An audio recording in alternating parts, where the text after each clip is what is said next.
Hi friends, ఈరోజు అవిసె గింజల కారపొడి మీతో షేర్ చేయాలనుకుంటున్నాను. అయినా అందరికీ హెయిర్ లాస్ గ్రోత్కైనా అన్ని చాలా బెనిఫిట్ అయిన అవిసె గింజల కారపొడి. ఇది ఇడ్లీ, దోశ, రైస్లోకి ఒక్క స్పూన్ నెయ్యి వేసుకొని తింటే సూపర్గా ఉండిద్ది. ఎలా చేయాలో చూద్దాం. కావాల్సిన పదార్థాలు: 1 కప్పు అవిసె గింజలు మంట మీడియంలో పెట్టుకొని బాగా నిదానంగా వేయించుకోవాలి.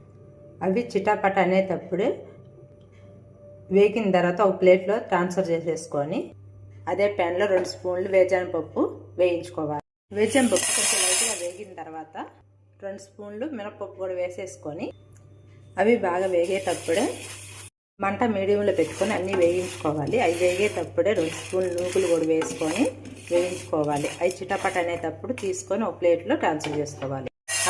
అదే కళాయిలో 1/2 కప్పు ధనియాలు వేసుకొని వేయించుకోవాలి. 1 అర స్పూన్ మిరియాలు, 1 స్పూన్ మెంతులు, 2 స్పూన్లు జీలకర్ర కూడా వేసుకొని వేయించుకోవాలి. అదే ఒక 10-20 ఎండుమిర్చి తీసుకొని వేయించుకొని అవి వేగేటప్పుడే నిండుగా 1 కప్పు కరివేపాకు వేసేసుకొని బాగా క్రిస్పీగా అయిందాక వేయించుకోవాలి. స్టవ్ ఆపేసి అదే ప్యాన్లో కొంచెం గల్లుప్పు, 2 రెబ్బల చింతపండు వేయించుకొని తీసుకోవాలి. ముందుగా వేయించుకున్న ఈ మొత్తాన్ని పూర్తిగా చల్లారనియాలి. పూర్తిగా చల్లారిపోయిన తర్వాత ఒక మిక్సీ జార్ తీసుకొని మిక్సీ పట్టుకోవాలి.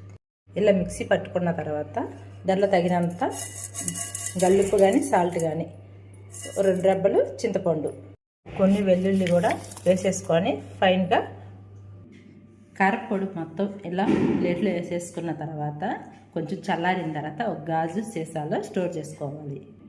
ఇలా గాజు సీసాలో స్టోర్ చేసుకుంటే 1 మంత్ ఫ్రెష్గా తాజాగా నిల్వ ఉండిద్ది. ఈ కారపొడి మీకు నచ్చితే లైక్ చేసి సబ్స్క్రైబ్ చేసుకొని మీ ఫ్రెండ్స్కి, రిలేటివ్స్కి షేర్ చేయండి. Thank you.